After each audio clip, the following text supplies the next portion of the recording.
Welcome to another episode of Midwest Multifamily, where we look to give you insights and education on developing and building multifamily properties right out of the Midwest. I'm your host, Dante Tomasoni. I am here today with Pete Pavlovich, one of the founders of P&R. He is the P in P&R, and we're excited to have him today to talk about his story.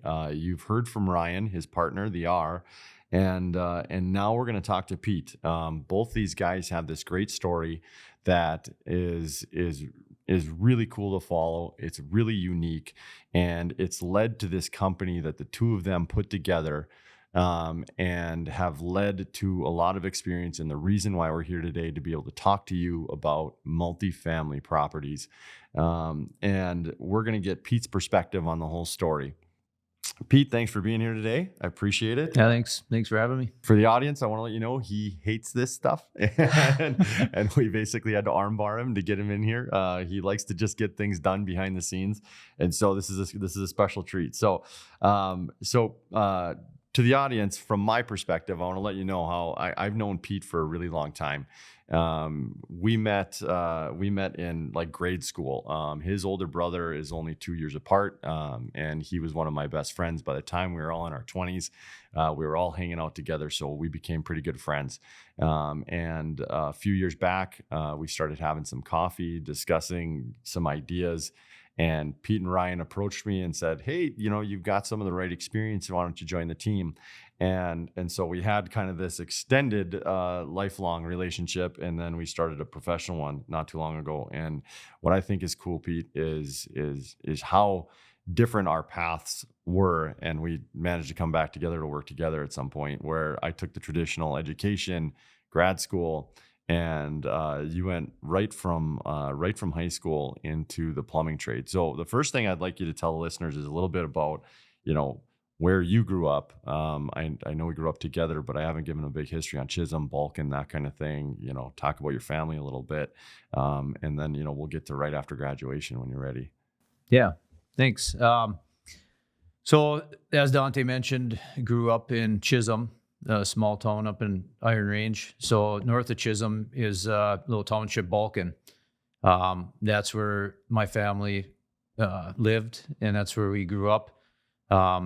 2 miles of dirt road, 200 plus acres, country living for sure. It was one of those things, you rode your four-wheeler pretty much everywhere you wanted to go before you had a driver's license. Yeah. So I have one brother, as he mentioned, Mike. He's a couple years, well, not even 2 years older. And then my mom and my dad. So we had a small family. Not a lot of cousins. Dad was an only child, and my mom had one sister. So I have 3 cousins. So really small, close-knit family. So we grew up. I remember I learned on one of those dirt roads how easily you can lose traction with a 2-wheel drive pickup. I was driving your brother's. Remember that little light blue S10 he had? Yeah. It was in the winter, and I had to drive it, and I almost went in the ditch because it didn't have 4-wheel drive, and I always had front-wheel drive cars.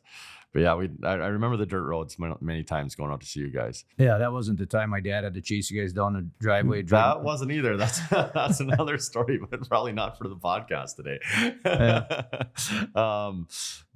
Yeah. So graduated Chisholm High. Yep. Humble family. One of the things I'd like to talk about a little bit is Pavloviches can build anything. And you guys can pretty much do everything. So talk a little bit about kind of what it was like growing up.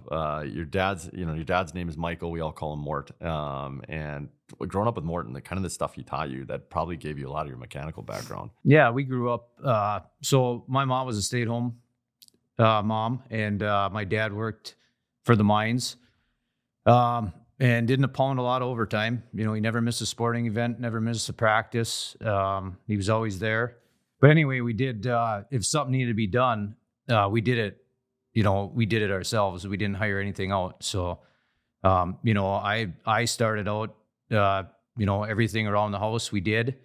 And I remember putting a riding lawnmower on a trailer and pulling with a 4-wheeler down a neighbor's house and mowing the lawn for some money. How old were you when you started doing that? I was, I don't know, probably 14. Yeah. And then that, and then my second job was stacking hay bales on a trailer for an old timer out there for 10 cents a bale. And I would do by myself. I'd stack the bales, and he'd sit there on a tractor with a case of warm Blatz.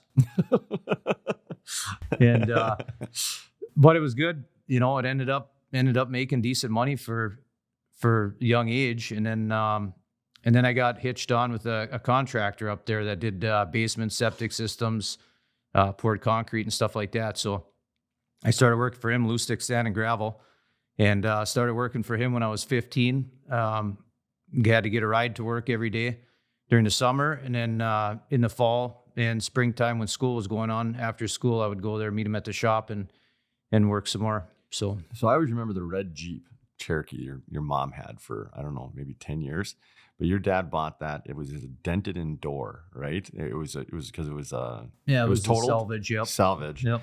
And then he fixed that. And that's when I realized, like, I'd come over and you and Mike would be like changing the brakes on your truck in high school. And I mean, I could change the oil, but that was about it. Yeah. I mean, so did you guys always fix your cars and everything? I mean, did Mort just say, hey guys, we got a project today, we're doing it today? Yeah. We did everything in the garage. I mean, I remember I bought a little Saturn just for gas mileage after I moved down to Duluth, and I bought it with a blown motor, and we went out and did a motor swap out in the garage and fired it up at 2:30 in the morning, took it for a ride down the Balkan roads to make sure it worked. That's outstanding. Well, we're talking about, there probably gonna be a lot of listeners that don't do that stuff, but I did basic carpentry in the summers in college and stuff. And, and correct me if I'm wrong, but it's just doing some of that stuff gives you almost a sense of like, yeah, I can do this, right? That is different from some people where it's almost a daunting task to pick up a hammer. You'd never think that. And, Right. and I wouldn't either. But when it comes to like auto work, I don't touch that stuff, but other than changing my oil and rotating my tires. But you get that good sense of like, I can do this. And I can't help but think that maybe that was part of your kind of your persona that you didn't really know that is going to lead into the rest of your life. You've always had this, yeah, I can do this. So, all right. So you graduated Chisholm High. How big was your graduating class? I think we were in the 80s. Yeah, I think mine was 97, and I was a couple years before you. And so, and you decided to enter the trades. What made you choose plumbing? Yeah. So, never thought of being a plumber. I was sitting out, actually after high school, I had signed up. I followed my brother Mike's footsteps kind of, and signed up for the electrical program at HCC. And so I decided last minute, I don't want to be an electrician. So my parents sat down and they said, well, you got to go to college. You got to take some general classes, do some courses, whatever, because you need insurance. So otherwise you got to pay for insurance. I'm like, all right, well, I'll try it out. At the 11th hour, I signed up for some general classes. And off I went to HCC and Hibbing Community College. Hibbing Community College, yeah. And it was not my cup of tea. So I think I started out going to 6 or 7 classes, and slowly dropped off. And I remember sitting at the dinner table with my parents about 2 weeks into college, and I sat down and I told them, I said, well, I think I'm done with college. And my mom's initial reaction was like, well, no, you're not. And I said, yeah, I kind of think I am. And she goes, well, why? What's going on? And I said, it's college isn't for me. Yeah. And she said, well, you gotta keep going. You got insurance and this and that. And I said, well, I'm only going to one class as of now. And so I quit going to all my classes, and I was going to one class. I remember it as interpersonal communications, which don't ask me why I stayed in that one. I think I like my teacher. And so anyways, I just told them I'll work and pay for my own insurance. I'm not gonna do this. It's a waste of time. Yeah. So anyways, I went back to work for loose stick sand and gravel. And it was me and Charlie, the owner, and his kid. And we were sitting around lunch one day and eating a sandwich, and we were put in a basement, and we were put in a septic system and stuff. And there was plumbers, Sertich Plumbing and Heating was down there doing the underground, digging in the dirt and doing the underground. And I remember sitting there, and Charlie looked at me and said, if I had to do it all over again, he said, I'd be a plumber. I'm like, really? He's like, yep. He goes, they come to work and they got a van, they got hand tools, and they go do their job. They pack up and they go home. He goes, look at all this iron and stuff I got here. Iron meaning excavators and dozers and dump trucks. And he goes, all the money I got tied in all this equipment. He goes, look how simple that is. He goes, all you got to do is buy a van and you make good money. Yeah. So that was it. And we worked. And a few days later, I started to ask him some more questions about it. And like, serious, like, are you serious when you said that and stuff? And so I figured, yeah, well, I think I'm going to go be a plumber. Okay. And so I sat down with him, had a serious talk, and was like, Charlie, I think I'm going to pursue this plumbing thing. I hate to leave you and whatever. And he's like, no, you got to go. There's future out there. And he goes, I'm probably going to work till I'm dead, which I think he is going to work till he's dead.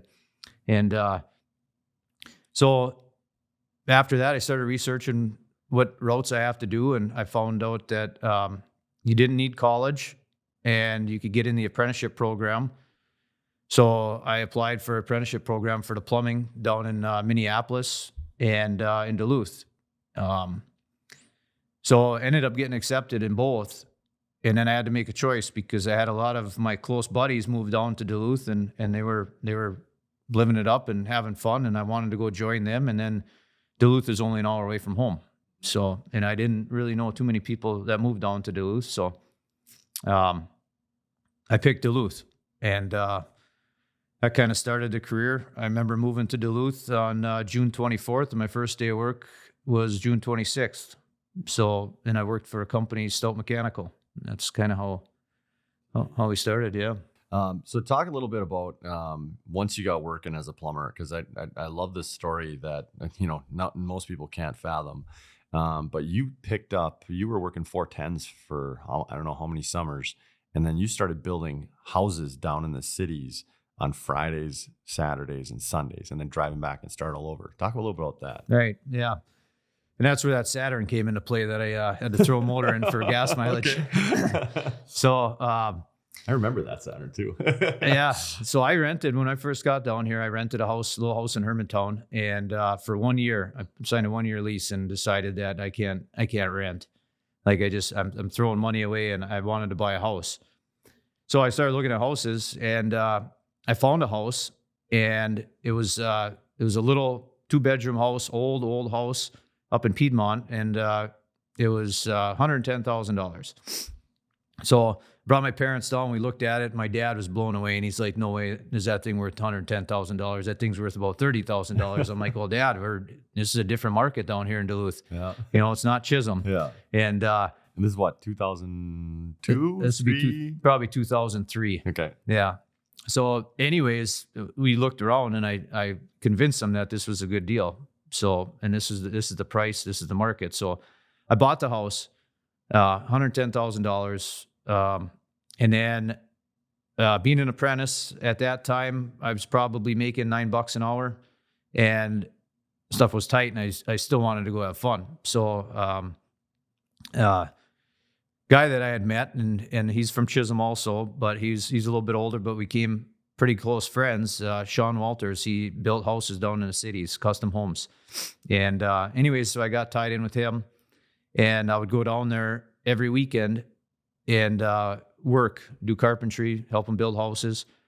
So we were working 410s. I would leave Thursday night, and I would get down to the cities. I'd stay at his house. We'd get up Friday morning, work Friday, Saturday, Sunday, and then I'd drive back and be to work again on Monday, plumbing. So I later ran into Sean. Pete knows this story, but I ran into him. We all ran into each other out in Bozeman, Montana, when we were scouting. And I remember Sean's version of it was Pete would come down, and I did not want to work as hard as Pete did. He said he'd be pushing me to 12 to 14 hours in 3 days, and it drove me insane, but we got a lot done. And so that's kind of a testament to your work ethic. I mean, it's something you already had, but I love hearing, like, I just didn't have enough money to pay for my house and have fun, so I'm going to work 7 days a week, which no time to have fun. No time to have fun. Yeah. Okay, so you said you ended up at Stout. And Ryan's told a little bit of the story, but Stout eventually got bought by who was it, Jamar? Yeah. I guess it doesn't matter, but that's right around the time I think you and Ryan decided to start the company. Is that right? Yeah, pretty much. I mean, there's a little backlog leading up to it, how Ryan and I actually met. We're gonna get right into that, so run with it. Yeah. So we met in apprenticeship. We started the apprenticeship in 2002, and that's when we met. We met at orientation and introduction, and didn't really know each other too well at that time. I got assigned to Stout Mechanical. He got assigned to General Heating. So we worked, and the dates might not be correct, but I believe after a year or two, Ryan ended up with Stout Mechanical. First couple of years, I worked a lot of one-on-one with a couple of journeyman plumbers, and then started going on to some bigger jobs and working with Ryan on some of the bigger jobs and stuff like that. So we got to know each other a little bit there. And then our project manager at the time, Dewey, must have seen something in me and Ryan for leadership. And he wanted us as third-year apprentices, he wanted us to go run this apartment project. It was a 2-building project, and I think there was like 16 townhomes. So the project, I probably get the numbers wrong because it was so long ago, but I think one was like a 42 unit and one was, say, a 46 unit. Mm-hmm. And he assigned us, and he said, each of you guys are going to take one building, same job site, you can help each other out, support whatever you need. So we flipped a coin on who got the buildings, and we went off and ran with it. So that's where Ryan and I really got to know each other a lot. We worked on the same job site for however long the project was, had to have been around a year or so, probably over a year. Spent a little bit of time together outside of work and every day at work. And that's kind of where the relationship started. So were you guys coordinating the jobs together? Were you on separate crews, or were you guys pretty tight on planning? Was it kind of like a 2-man leadership group, or how did that work when you guys? Well, we each did our own building, and we each had our own crew. Okay. But we were 30 apprentices, and running a project was new to us. Okay. Like, we were the young kids, and we had journeymen working underneath us, which was a challenge for a lot of egos we had. I suppose, yeah. And but yeah, we consulted each other, through the whole projects, and it was our first rodeo. So I asked that question because now working for you guys, I see how you constantly lean on each other and bounce ideas off each other, and it still works. So it's interesting to hear that started right away. Okay, so you got this history now. You've been working together for a little bit. You grew up in a blue collar family. He grew up in a blue collar family. So your career's taking off as a plumber. And I mean, you're basically this prodigy because as a 3rd-year apprentice, you're how old? 21 years old? 22 years old? Yeah. And you're running jobs Yep. and significant jobs. I mean, a 42 unit, maybe it's small for what we do now today, but that's still a good sized project, and you're in charge. And you're gonna take off that path to start your own business. Talk a little bit about the conversations that you had with Ryan, and a little bit about this is the guy I'm going to start a business with. Just, what initially were those conversations that you guys had? Well, I think it came a lot from after that project, that Matterhorn project that we ran together. We kind of proved ourselves, and then we pretty much went our separate ways, and we were the foreman for Stout, along with some others. But then we got on our own projects, and we worked our way up where one of us would get the most important projects for the company. We both challenged ourselves to make as much money for the company as we could. That was our goal, because if the company's healthy, then we're healthy. We always got work. Dewey always told us from the beginning, from the very start, try to work yourself out of a job, and you always have a job. So, and that's what we did. Like, we were probably the 2 most profitable foremen they had, because we would jump in and we'd try to make as much profit for the jobs as possible. So, in the end, when Stout was slowing down a little bit and didn't have as many projects going on, we were the 2 main foremen. So we communicated a lot because we'd trade guys back and forth, and we'd talk about projects and still consult. Hey, what do you think I should do here? Code questions, manpower questions, you name it, we consulted each other. Okay. So when we found out, I remember when Scott Torvinen, he was our boss at Stout. I remember when he sat us down out for a couple beers, and he had released the information that, hey guys, it's a tough decision for me, but I'm selling out. And we talked to him, and we did everything in our power for him not to sell out. Like, we told him we'd do more, we'd help him with this, we'd help him with that. And icing was already on a cake, deal was already done. So anyways, we went with it and transitioned over to Jamar. And when we transitioned over to Jamar, I got put on a project that I was actually still on with Stout, and I still dealt with Scott. So I didn't really even see any shift in pattern for me, because basically I was still working for Scott. Ryan went off and he was working on some other big projects, I think the deck project and stuff. So our wheels were turning ever since that someday we should try it. Someday we should go on our own.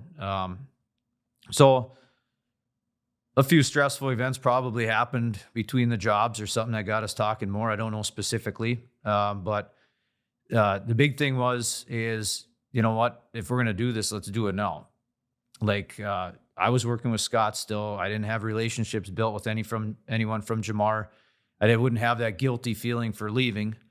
And he was kind of in the same boat. Like, before we bond these great relationships, let's do it. Let's leave. Now is the time to leave. So that's when we started our conversation. And what did that look like? Did you plan on doing single family stuff? Did you plan on continuing on the same path you were with multifamily? What was the plan for you guys? Yeah, I remember that distinctly. Our plan, because we dealt with a lot of the big jobs, commercial jobs, ran a lot of men and a lot of stress. And I remember we talked about it. We were going to go on our own, and we're going to stay small, 2-man shop. Maybe hire a guy, help here or there if we need it, and just do residential houses and stress-free and low-key, and try to make a good, decent living. I'm smiling because that plan didn't work at all. No, it backfired on us for sure. But opportunists came along. Yep. I mean, and we seen the opportunity, and that's why we quit our jobs, which wasn't an easy decision. And definitely didn't come easy to my family as well. Yeah, what were those conversations like with the family? You're going to start your own business and give up this, good paying job. I think my dad's initial reaction was, don't even fucking think about it. So, right? He wasn't, my dad wasn't a risk taker. He was a hard worker. He worked at the mines for 30 years. He couldn't wait to retire. So he actually saved vacation up to his retirement date so he could get out of there early. But he knew we were working for good companies and getting good pay and treated well and company vehicles. And he's like, how could you even think about throwing that away? Yeah. Like, the grass isn't greener. And the risk you're taking and the long conversations at night, I talked to him probably a dozen times over it. And he tried to talk me out of it several times, like, don't do this. And, I guess the only thing I could fall back on, and Ryan and I both talking, is we were great plumbers. Yep. And we were part of Local 11. We were part of the union. So being how we were great plumbers and we made good names for ourselves, if we do this and it didn't work, I know someone would take us back. You'll have work. Yeah. Yeah. Well, that's a good measured risk, and I mean, and I know you respected your father, and I mean, that couldn't have been an easy conversation to say, Dad, I disagree. Yeah. I mean, you're still young, and, and that changes. And so, I mean, that took some bravery on your part to do that. And that's, I got to imagine that story for, coming from a blue collar home, that's a hard decision to make, especially when you're probably your most trusted advisor saying, hell no, don't do this. That's tough. That's impressive. And so, all right, so you guys got out, you get into, your plan is to do little stuff. You got your truck. We talked to in Ryan's, in Ryan's podcast on his perspective was, what was it? And he just said, we just kind of did it at some point. We did a lot of thinking, and then eventually we had to do it. And we call that just putting the stickers on the truck, because you guys put stickers on your personal trucks.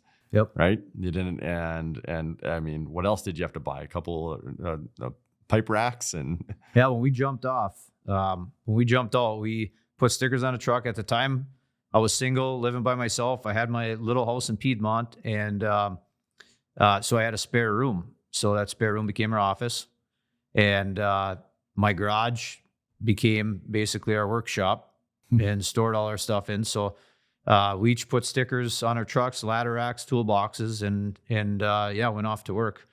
So let's talk about your first multifamily project. Which how long into your P&R shop is open? You got going. When did your first multifamily project happen for you and Ryan? Right away, actually. So our plan backfired probably within the first couple months. So I like how we say backfired. Yeah. We got a way bigger job. Yeah. So from going from staying residential, stress-free to highly negotiating with Mark Lammert, which was Summit Management. Mm-hmm. So he had a project coming up. It was Summit Ridge. It was a 72 unit, 4-story slab on grade apartment building. So the reason I guess it was really appealing to us and the driving force behind it was I just personally myself just got done running a twin building right next to it. Okay. So I could literally do the whole entire job without looking at the prints. So there was a lot of phone calls with Mark himself, trying to convince him that we can bid this job and we can perform it. And there was a lot of phone calls with Lumber One, which was a general contractor, that we can perform this project. So with a lot of help from Steve Sazal was his name. He was the project manager, job superintendent for Lumber One. That's who I worked hand in hand with. His name was Sawzall, and he worked for Lumber One. Yeah, okay. yeah. You can't make that stuff up. No, that's probably why he picked a trade. Yeah. So a lot of convincing from him to ownership and Mark that he's got all the faith in me because he just worked with me on a twin building. I knew everything about the job. We had to hire some guys. That was a big question that came up. What guys are we going to hire? One of our main plumbers, actually, Dan Seeley, which is still with us, and he's still our main guy, pretty much runs our whole plumbing division. He was my apprentice back when we were at Stalt Mechanical. So we worked together a lot, and I had some conversation with him, and he said he'd be willing to come work for us, if we got this big job and we needed him. So I had told him that the manpower we had lined up, and we could do it, and just give us a shot.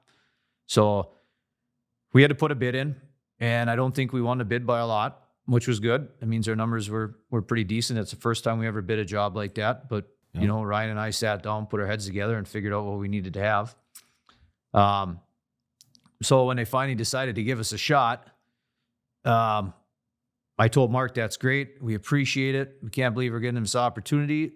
But I said, we got one problem.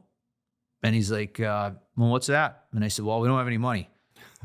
And he kind of laughed and he said, okay. And I said, we might not be able to do this traditionally. I said, the little bit I know about business and learning the business is how these draw requests come in. Mm-hmm. And I said, you need to help us out.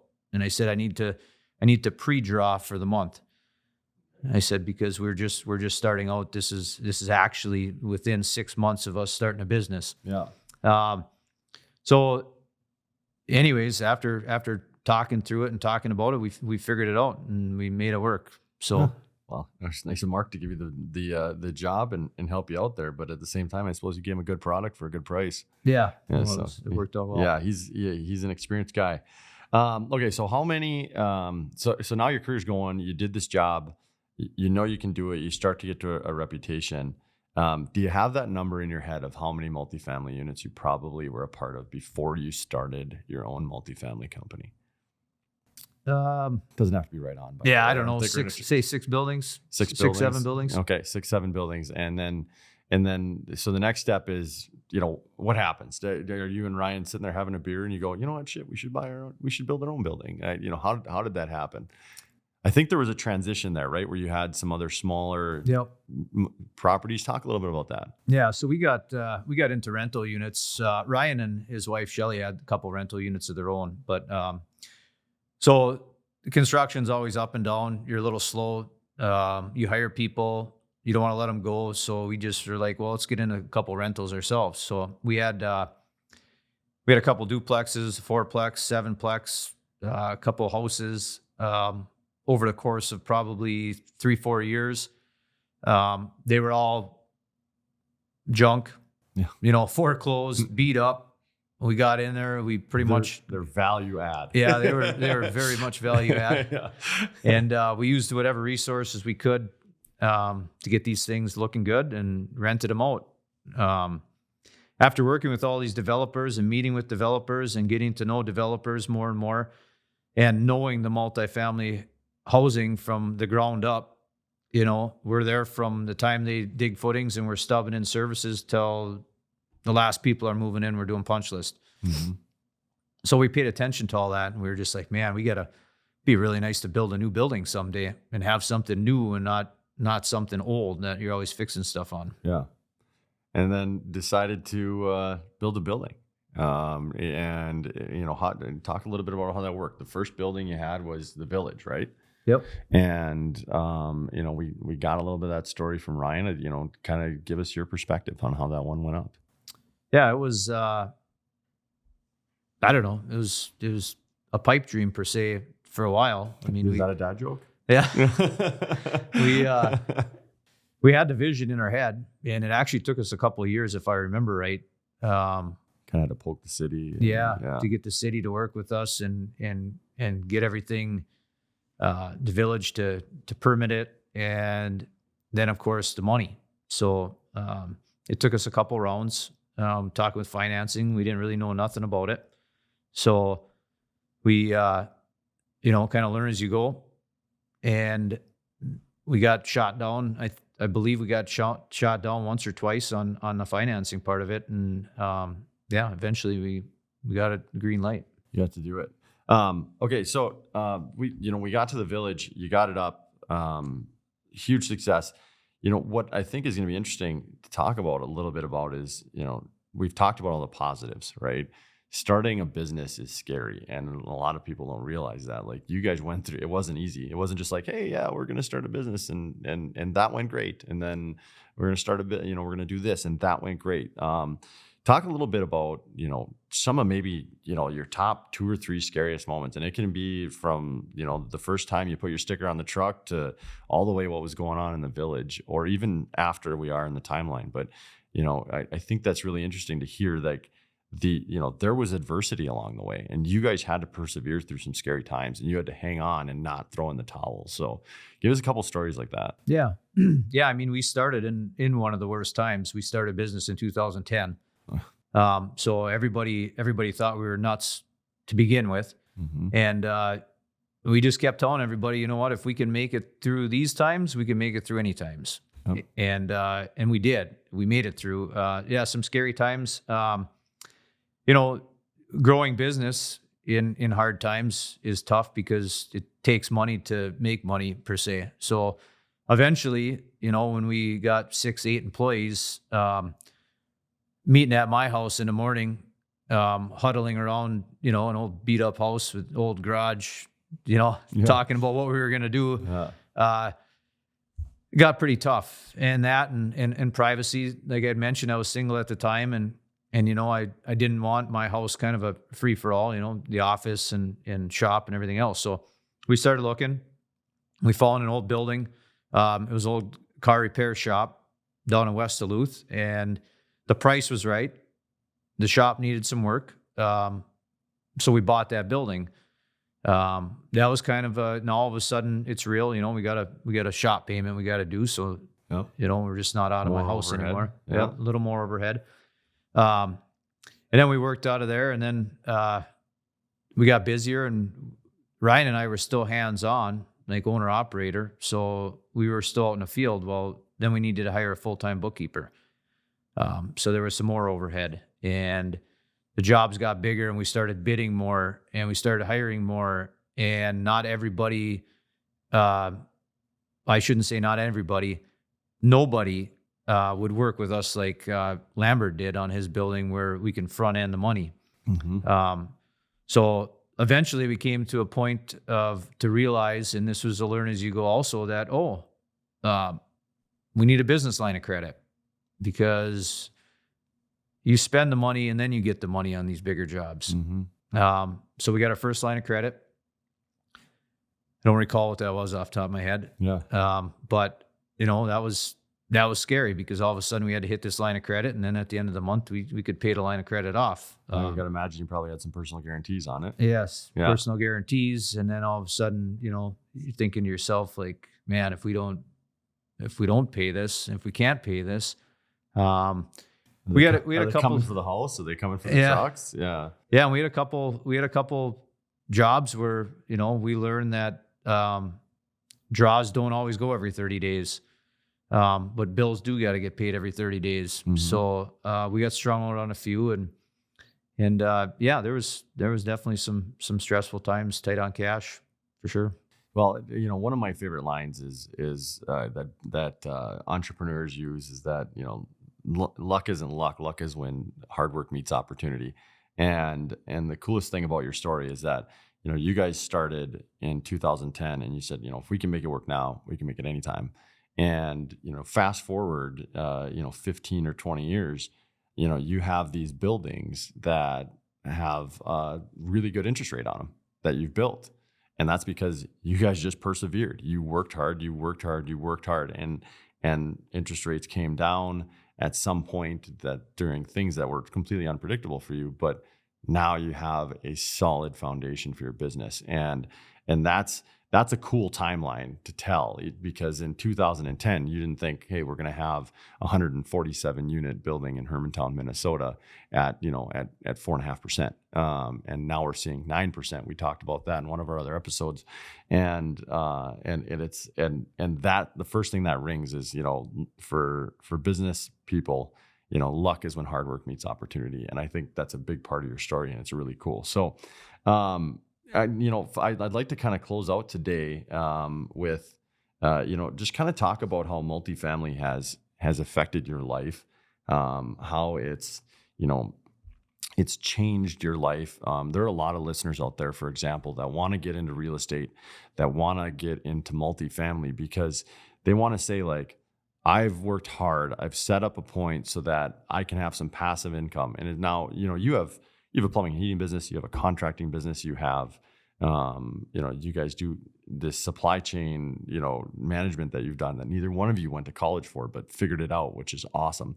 But you got a lot, so nothing is totally passive income. But talk a little bit about how multifamily has potentially changed your life. Yeah, I think the biggest thing, and it kind of goes back to the original goal. It's gotten a lot more complicated, of course, because of how fast we built them. But the main reason we got into rentals was to level out the roller coaster ride of contracting. When times are good, you're busy, you got good cash flow, and then all of a sudden timing doesn't turn out right between projects, and there's delays, and you got to keep your guys going, and you got to cash flow some stuff you don't want to cash flow. And that's a big reason why we got into rentals. Keep building buildings has been something that's actually became more of a passion of ours, because we love the product when it's done. We like to challenge. But yeah, it's definitely freed up some time. We got a good team. We built a good team. We couldn't do it without our team. And it makes it a little easier not to be in the trenches every day and kind of think about our next step, and where we build next, and how we're going to do it, and how we're going to pull it together. And that's great. And that's what so many of people are thinking to get into development. So let's talk, I want to close out with a little bit the difference between buying and fixing and flipping, or the value adds, versus developing from the ground up. Now, does P&R P&R has never done a value add, right? On a major multifamily. No. Talk a little bit why. I don't think we've got to that point yet. It wouldn't be something we're against, but it's we had the construction background and the knowledge and interest, I guess. And now we built a team. Mhm. So now we got a great team. We got the best team in the area, hands down. So building a building for us right now is rewarding. There's obviously profit that comes from our other divisions. We self-perform probably about 75% of the project, and it's all income. It's all feeding the people that work for us. Maybe easy is not the right word, but I'm going to lean into it. Do you feel like it's easier to build a building from the ground up than it would be to rip out walls, redo things, and do the major kind of things that a renovation would take? Um, Not necessarily. Not always. Not always. No. I mean, your scope of work is a lot less. Yep. I mean, you have the structure there, the building there. You still have the trades you're doing to build the whole building, but it's a lot. Is P&R more comfortable, I would say, building from the ground up? P&R is more comfortable for sure building from the ground up. I mean, we know our product. Mm-hmm. We put a lot of time and thought into our product. Our product, we believe and would argue is the best product around because of it. Now you get into value adds, it's where do you stop? Mm-hmm. So little quick story on value adds. Ryan and I flipped 2 houses in our career together, and both of the houses we flipped, we lost money on. So, and the reason we lost money on is because when we open something up and it's not done right, we can't just cover it up. Yeah. So we always had to fear that if we're going to buy a building, we're probably going to be the same, and it's probably not going to turn out the way it should. See, then that's what I remember. The kind of conversations we've had around the office are, you start digging in the plumbing, you start digging into the electric, and it's almost worth it just to knock it down and start up over again. But what's amazing is that most people don't think that way. Most people don't think like, hey, it's easier for us to just clear site and start from the ground up than to, put some paint, put some flooring in. And so I think it's important for the listeners to know that if you're looking for a project, if you're looking to get into development, there is a lot of value you can find from building from the ground up. And there's a lot of math that you can work in. That's actually, in some cases, maybe better than a value add, because like you said, you open it up and there are more problems behind the walls than you can imagine. And so I think that's what's unique about P&R. And, since we've been in, we've had conversations about value adds in the office, and it's like, find us a site. We know how to build it. We'll bring it from the ground up. And it's so unique that Pete and Ryan can just go, yeah, the best part about this is once we get a shovel in the ground, it's all the other stuff that's a pain in the ass. Yeah. So I guess, it brings a quote to mind. I'm trying to incorporate quotes into our episodes, and I always don't get it. But I heard this the other day, and it's a story called The Horse, the Boy, the Fox, and the Mole. And I haven't read it, but I saw the guy quote this the other day. And so I thought about it. It says, a boy and a horse are in a forest, and the boy says, I can't see a way through the forest. And the horse says back to him, can you see your next step? And the boy says, yes. And the horse says, that's all the further you need to see. And your story and Ryan's story reminds me of that, because your next step was all you guys went. And I think that's pretty cool. So I like that as a good one to end on. And I'd like to thank the listeners for joining us for another episode of Midwest Multifamily. Thank you, Pete, for telling your story. It's an awesome story. And we'll see you next time.